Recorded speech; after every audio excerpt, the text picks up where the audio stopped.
Ay, hello mga kapatid, may kwento lang ako sa inyo na gusto ko lang i-share. Unang-una, kahit hindi ko siya follower, ay gusto kong pasalamatan si Kenneth.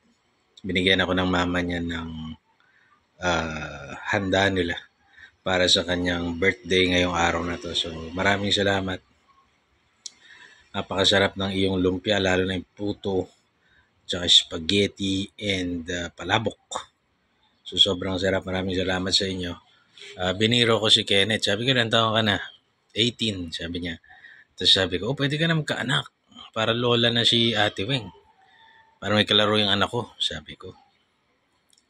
Biro lang yon.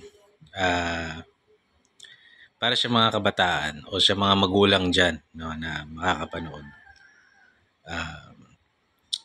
O para sa akin ha, pag kaya mo na, mag-anak ka. No? Let's say you are 18 siya, kunwari. Pagdating ng 25 years old siya, kunwari ay nakatulong na siya sa magulang, kaya niya pa rin tumulong sa mga magulang niya and kaya nang bumuo ng sarili niyang pamilya. 25, mag-anak ka na.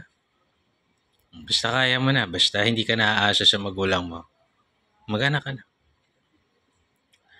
Kung sakaling hindi pa, wag mo na. Pero kung abutin ka ng 30, 40, ako 30 plus na nung nagkaanak. Abutin ka ng 40, hindi pa rin kaya. Siguro medyo mag-isip-isip ka na, subukan mo na. Parang ako kasi. In my case, hindi kami nanghihingi ng tulong sa magulang. Lalo na pinansyal. Pero credit yon sa asawa ko. Kasi naghahanap buhay din yung asawa ko. So, credit yon sa asawa ko.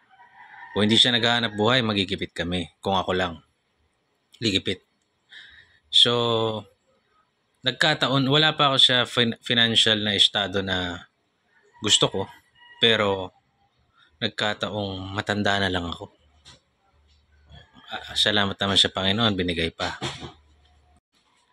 So, yung mga kabataan dyan, kapag nasa tamang sitwasyon na kayo sa buhay, kahit sabihin mong bata ka pa, for example, you're 22, that is very, very young pa rin sa panahon na yan. Pero nakakatulong ka na sa pamilya mo. Kaya mo nang magpamilya nang hindi ka manghihingi sa magulang. Mag-anak ka na. Kahit 22 pa yan.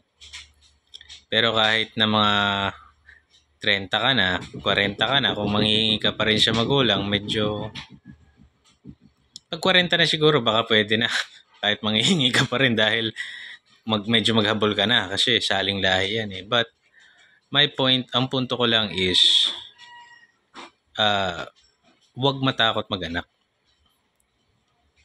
Okay.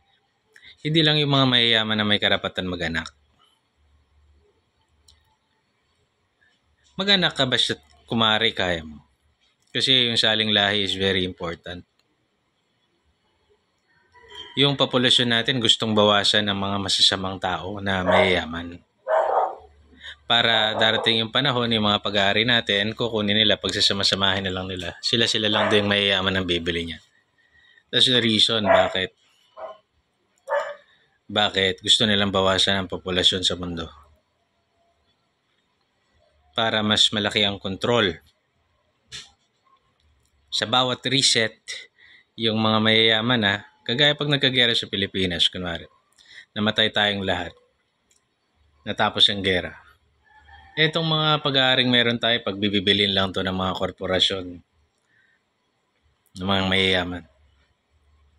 Yung mga mayayaman na nag-promote ng gera, gusto ng gera, andun, lilipad sa ibang bansa, doon sila magpapahinga. Pagpatay na tayong lahat, kukunin lang nila yung pag-aari natin. Ganun lang kasimple yan. So, mag-anak kayo. Huwag kayo matakot mag-anak. Ang number one lang naman dyan is manalangin sa Panginoon. And at the same time, ako ang ginusto ko is maabutan ng magulang ko yung anak ko. Kaya kahit na hindi pa ako ready, ayun. Kasi ako, ang tagal kong hindi nag-anak eh. Tagal kong naging maingat. So, yun lang ang may papayo ko. Mag-anak kayo. Very important ang saling lahi. Kaya, sa mga kabataan, do not waste your life sa mga bagay na hindi ka magiging masaya, hindi mo ikayayaman, hindi ka matututo. I-spend nyo yung time nyo sa mga bagay na mag-enjoy kayo. At the same time, pwede nyo maging business. Balang araw, pwede nyo maging kabuhay. Para hopefully, mas maaga, magkaroon na kayo ng mga anak. Kaya ako, pagdating ko, kunwari ng mga before 6, bago ako mag-60, ilang taon yung anak ko? 22. Diba?